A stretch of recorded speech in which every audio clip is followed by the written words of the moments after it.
And updates के लिए bell icon पर प्रेस करें और ऑल पर सेट करें। शुरू करते हैं अल्लाह के बाबरकत नाम से जो बड़ा मेहरबान और नहायत रहम वाला है। तमाम तारीफ़ें मेरे अल्लाह रब्बुल इज़्ज़त के लिए हैं। खौफनाक कहानियों के मुअज़्ज़ज़ नाज़रीन को मेरी तरफ़ से अस्सलाम वालेकुम। उम्मीद करती हूँ आप सब लोग खैरियत से होंगे, जहाँ होंगे खुश होंगे। आज आप लोगों के लिए बहुत डरावनी कहानियाँ लाई हूँ जिन्हें आप लोग बहुत पसंद करेंगे। आज की पहली खौफनाक कहानी जुल्फ़कार शेयर कर रहे हैं। जुल्फ़कार कहते हैं आज आपके साथ नाना जी की बताई हुई एक बहुत ही ज़्यादा डरावनी कहानी शेयर करना चाहता हूँ। नाना जी बताते हैं कि जब मुझे शाह साहब के पास अमलियात सीखते हुए उनकी शागिर्दी में 4 साल बीत गए थे तो मैं भी इतना माहिर हो चुका था कि मैं जिन्नात को कैद भी कर सकता था और जिन्नात को किसी जगह से हटा भी सकता था। एक दफ़ा शाह साहब के साथ मैं किसी दूसरे गांव में गया। वहाँ पर कोई इस्लामी महफिल थी तो हमें वहाँ पर जाना पड़ा। जैसे ही हम लोग वहाँ से वापस अपने गांव की तरफ लौट रहे थे, मगरिब हो चुकी थी। शाह साहब ने कहा कि इस गांव की फ़िज़ा में इंसानों से ज़्यादा जिन्नात की बदबू है और जितनी भी ये फ़िज़ा है इसमें बेतहाशा जिन्नात है। इस गांव के आसपास जिन्नात के बहुत ज़्यादा कबीले और ख़ानदान आबाद हैं। ये समझ लो कि इस गांव को जिन्नात ने अपने घेरे में लिया हुआ है। हैरत है कि यहाँ के लोग कैसे आराम से यहाँ पर रह रहे हैं। मैं शाह साहब की बातें बड़े गौर से सुन रहा था। वहाँ की फ़िज़ा में चारों तरफ चमगादड़ और उल्लू उड़ते फिर रहे थे और कोई भी परिंदा, ना ही किसी परिंदे की आवाज़ सुनाई दे रही थी। जब हम लोग वापस पहुँचे उसके 2-3 दिन के बाद उसी गांव से एक बुज़ुर्ग साहिब इल्म हमारे गांव में आए। वो एक किसी मस्जिद के इमाम साहब थे। उनका आखिर ये कहना था कि आपसे मुलाकात उसी इस्लामिक महफिल में हुई थी। आज आपके साथ एक बहुत गंभीर मसले को लेकर हाजिर हुआ हूँ। हम लोगों का जो गांव है, हम लोगों के गांव में जिन्नात ने इंसानों का रहना मुहाल कर रखा है।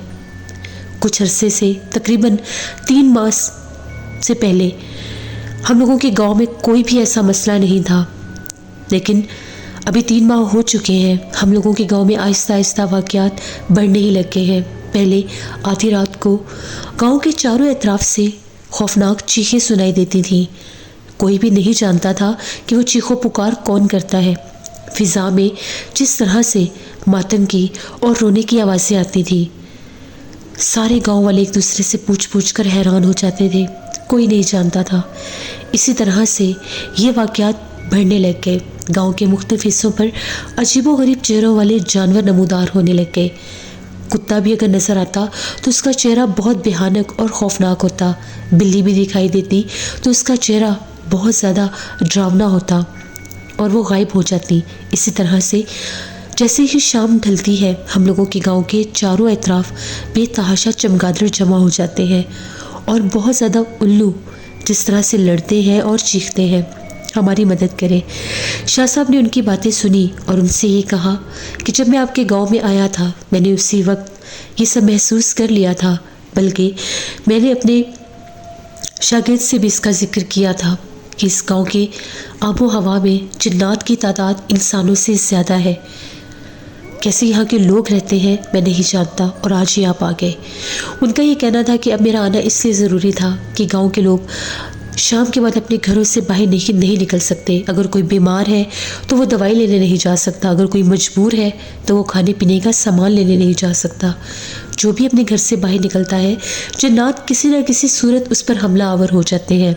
या तो चमगादड़ों के हुल इंसान के पीछे लग जाते हैं, वो उनको नुकसान पहुंचाने की कोशिश करते हैं, या फिर भयानक चेहरों वाले कुत्ते जो भौंक रहे होते हैं और एकदम से चाहे गली में कोई ना भी हो, वो कुत्ते कहीं ना कहीं से नमूदार हो जाते हैं। हमारी मदद करें। शाह साहब ने मुझे कहा कि मैं उन बुज़ुर्ग के साथ जाऊं और जाकर वहाँ पर शाह साहब ने मुझे एक मखसूस वजीफ़ा बताया जो मुझे 3 रात गांव के मुख्तलिफ़ हिस्सों में पढ़ना था।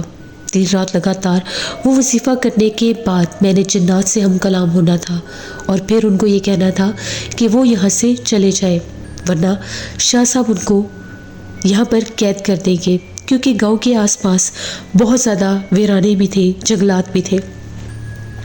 मैंने शाह साहब से इजाज़त ली और उनके साथ रवाना हो गया। उस गांव में पहुंचते साथ ही जो मंजर मैंने देखा वो बहुत डरावना था। आसमान के ऊपर बेतहाशा कौवे और चील मंडला रहे थे। अभी शाम नहीं ढली थी। जैसे ही मगरिब की अजान हुई वो सारे कौवे और जो चीलें थी वो गायब हो गए। चिड़िया, कबूतर, बाकी कोई भी परिंदा मुझे कहीं नजर नहीं आया। उसके बाद हर घर के ऊपर, हर घर के आसपास, हर गली के आसपास सिर्फ और सिर्फ चमगादड़ ही थे।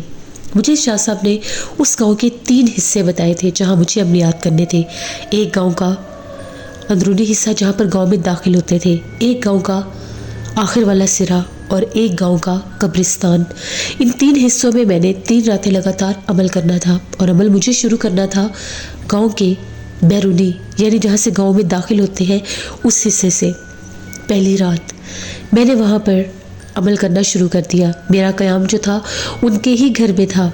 जो शख्सियत जो हमारे पास वहाँ के इमाम साहब आए थे उनके घर में ही मैंने रुकना था। इशा के बाद तकरीबन 12 बजे के बाद मैंने उनसे इजाज़त ली और मैं निकल पड़ा गांव की उस बैरूनी हदूद की तरफ। वहाँ पर जो ही मैंने अपना अमल करना शुरू किया, पढ़ाई करनी शुरू की, मेरे चारों तरफ बेतहाशा उल्लू बोलने लग गए और चमगादड़ गोल गोल चक्कर काटने लग गई और वो भी चीख चिल्ला रही थी। उनकी आंखें यूं थी जिस तरह से सुर्ख अंगारे होते हैं।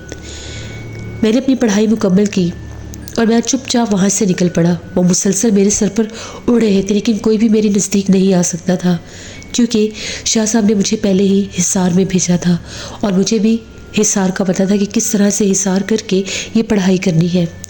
पहला दिन कदरे आराम से गुजर गया।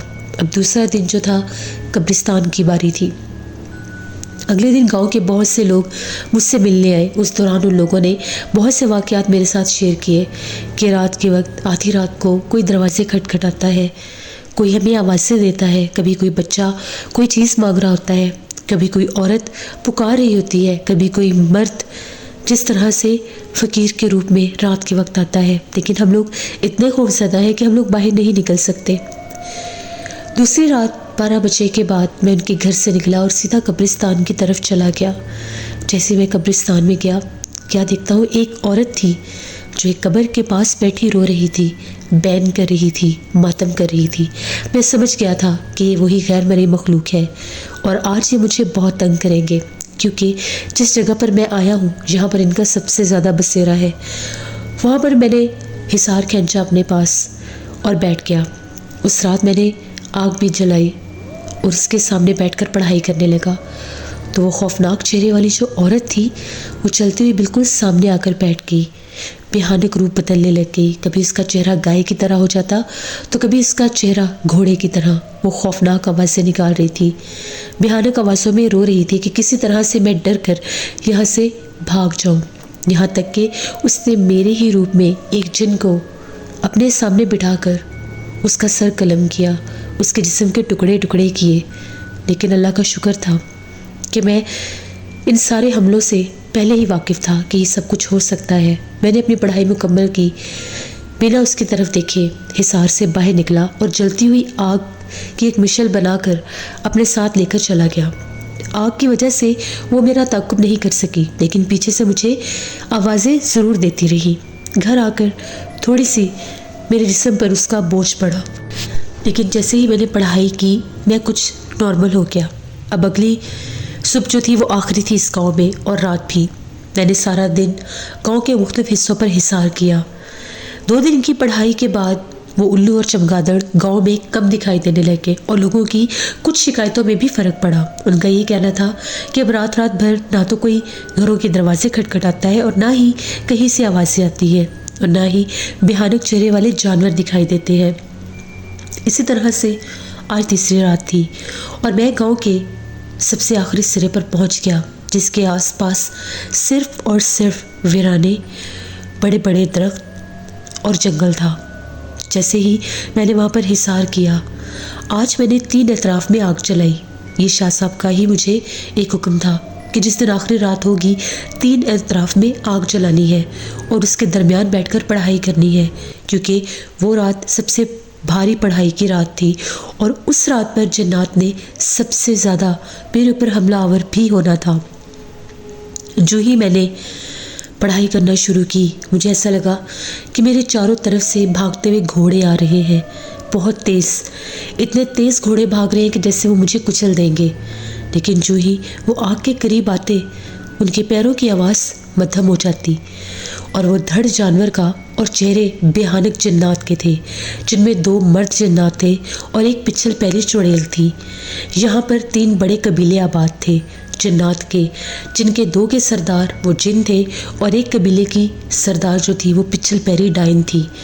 अब वो मुख्तलिफ आवाज़ों में मुझे रोकने की कोशिश कर रहे थे, कभी फिज़ा में आग के गोले बरसाते तो कभी खौफनाक आवाज़ें निकालते और कभी मेरे आसपास अजीबोगरीब तरह से सांप और इस तरह की चीज़ें उन लोगों ने जाहिर करना शुरू कर दी कि किसी तरह से मैं उठ जाऊं और इस हिसार से बाहर आऊं और वो मुझे जाने नुकसान दे दें। आज की पढ़ाई की रात खासी लंबी थी। मैंने 12 बजे के बाद 12:30 बजे के करीब पढ़ाई शुरू की।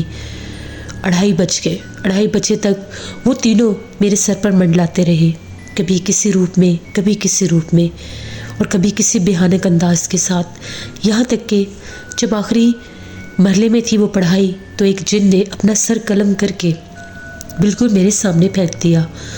अब उसका धड़ अलग था और उसका सर अलग, और उसका वो कटा हुआ सर भी खौफनाक आवाज़ें निकाल रहा था। फिर भी मैंने हिम्मत नहीं हारी। शायद मेरी जगह पर कोई और होता तो पता नहीं इसका हाल क्या होता। 2:45 बजे के करीब वो जैसे भागते हुए आए थे, वैसे ही वो घोड़ों की भागने की आवाज़ों के साथ गायब हो गए।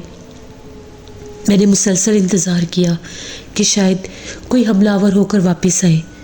मेरे पास काफ़ी ज़्यादा लकड़ी थी, क्योंकि अमल करने से पहले मैंने दिन के टाइम उन तीनों हिस्सों में काफ़ी ज़्यादा लकड़ी जमा करवा ली थी, जो सूखी लकड़ी थी, और बार बार उनको अमल के साथ साथ उन लकड़ियों को मैं आग में फेंकता जा रहा था कि वो आग बुझ ना जाए। फिर वही दहकती हुई आग एक लकड़ी के ऊपर मिशल बनाकर जलती हुई आग के साथ मैं वहाँ से वापस निकला। मुझे ऐसा लग रहा था मेरे पीछे जिस तरह से जन्नात की कोई फ़ौज है, वो खौफनाक आवाज़ें निकाल रहे थे। तहद्दे नज़र जहाँ तक मेरी नज़र जा सकती थी, सिर्फ सर ही सर थे। यहाँ तक कि जहाँ पर झाड़ियाँ और दरख्त थे, वहाँ पर भी जन्नात खड़े दिखाई दे रहे थे, कुछ बेतहाशा कदावर और कुछ बिल्कुल छोटे छोटे। फिर भी मैंने उनकी तरफ गौर नहीं किया। मैं चलता गया, यहाँ तक कि मैं इमाम साहब के घर पहुँच गया। जैसे मैं इमाम साहब के घर आया, मौसम बिल्कुल साफ़ था। एकदम से बहुत तेज़ बादल गरजे और तूफ़ानी बारिश शुरू हो गई। सुबह तक बारिश होती रही। उसके बाद जब बारिश रुकी तो पूरे गांव की आबो हवा जो थी वो बिल्कुल बदल चुकी थी। बिल्कुल इतनी नर्म हवा थी, इतनी हल्की हवा थी कि कोई भी ना तो चील नज़र आ रहा था, ना उल्लू, ना ही चमगादड़। हर तरफ प्यारे पंछी थे, जैसे चिड़िया, कबूतर, इस तरह के परिंदे जो थे वो गांव में नज़र आ रहे थे। सभी गांव वाले कह रहे थे कि कल रात बहुत खौफनाक चीखें गूंज रही थी। मैं वहाँ से उसी दिन वापस आ गया और शाह साहब को आकर सारी रुदात बताई। आधे घंटे की पढ़ाई के बाद शाह साहब ने बताया कि वो जन्नात यहाँ से जा चुके हैं। जब आखिरी बार वो तुम पर कर रहे थे, उस वक्त भी मैं यहाँ पर पढ़ाई कर रहा था और मैंने बाकायदा उनके साथ हम कलाम होकर उनको यहाँ पर भी बुला लिया था। उन कबीलों के सरदार तीनों यहाँ पर मेरे पास आए थे, मुझे ये कहने के लिए कि तुम्हें पढ़ाई से रोक दूँ, लेकिन मैंने उन्हें समझाया कि यहाँ से चले जाओ। तो उनका ये कहना था कि किसी दौर में जब यहाँ पर इंसान आबाद ही नहीं थे, जब ये वीराने थे, तो हमारे कबीले यहाँ पर रहते थे, बसते थे, हमारी आबादी थी। फिर इंसानों ने यहाँ पर अपने घर बनाकर अपने गांव बना लिए, अपनी बस्तियाँ और आबादियाँ बना ली। हम अपनी जगह वापस लेने आए थे। लेकिन शाह साहब ने उनको समझाया कि इंसान यहाँ पर आबाद हुए हैं, अल्लाह के हुक्म से आबाद हुए हैं। बतफ़ैलो हज़रत मोहम्मद मुस्तफ़ा सरकार दो आलम यहाँ पर आबाद हुए हैं, इसलिए तुम लोग यहाँ से अब चले जाओ, तुम इंसानों को नुकसान ना दो। उन्होंने यहाँ पर इबादत भी करनी है, अपनी ज़िंदगी के मामलात भी करने हैं। फिर शाह साहब ने बताया कि जितने भी वीराने के हिस्से थे जो जंगल पर मबनी थे, वो इन जन्नात को दे दिए गए और बाकायदा उस गाँव में ऐलान किया गया कि जो वीराने के हिस्से हैं, जहाँ पर वो जंगल ही जंगल है, उस तरफ शाम के बाद कोई इंसान नहीं जाएगा, क्योंकि वो हिस्से मखसूस कर दिए गए थे जिन्नात के लिए। वो गांव जो कुछ अर्सा पहले बहुत पुरसरार लग रहा था, बहुत भयानक लग रहा था, अब वो बिल्कुल आबाद हो चुका था। उसकी आबादी उन लोगों ने उन वीरानों की तरफ कभी बढ़ने ही नहीं दी। जिस तरफ गांव की अंदरूनी हदूद थी उस तरफ भी खासे मैदान अभी बाकी थे, तो वहाँ पर बाकी के घर जो लोग आबाद करना चाहते थे उन्होंने किए। ये कहानी थी जो नाना जी ने हमारे साथ शेयर की और मैंने आपके साथ। बहुत शुक्रिया जुल्फ़कार आपका। इससे ये थी आज की खौफनाक कहानी और ये बात बिल्कुल ठीक है। पुराने वक्तों में जो गांव होते थे वहाँ पर बहुत से जिन्नात, उनके कबीले ऐसे ही गुजरा करते थे, क्योंकि गांव की आबादियाँ वीरानों में, फिर जैसे गांव से आगे गांव निकलते हैं, बस्तियाँ बनती हैं, गांव बनते हैं, जब वो इलाके वो हिस्से वीरान होते हैं तो वहाँ पर जिन्नात अपना बसेरा कर लेते हैं। और फिर जब वो जिन्नात के कबीले वहाँ से वापस कभी गुजरते हैं तो वो इंसानों को नुकसान देते हैं कि हमारी जगह हमें वापस करो, क्योंकि जिन्नात की उम्रें बहुत लंबी होती है। हो सकता है कि वो 1 सदी बाद वहाँ से गुजरे हों, ये भी हो सकता है कि वो 50 साल के बाद गुजरे हों, 80 साल के बाद गुजरे हों, और जब उन्होंने इंसानों की बस्तियाँ वहाँ पर देखते हैं तो उन पर हमलावर होने की कोशिश करते हैं। ये थी आज की खौफनाक कहानी। अपना फीडबैक मुझे ज़रूर दें, आप लोगों को कैसी लगी।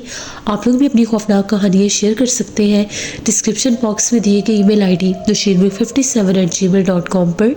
इसके अलावा आप लोग मुझे कमेंट बॉक्स में भी स्टोरी शेयर कर सकते हैं। हॉरर स्टोरीज उर्दू पर भी मैं स्टोरी ऑन एयर कर रही हूँ, उसको भी विजिट करें और सब्सक्राइब करें। ज़्यादा से ज़्यादा मेरे चैनल्स को सब्सक्राइब करें और मेरी वीडियोस को लाइक करें। इंशाल्लाह कल आप लोगों के साथ फिर मुलाकात होगी किसी नई खौफनाक कहानी में। जहाँ रहे खुश रहे। Thank you for listening my stories. Stay blessed. Allah निगहबान।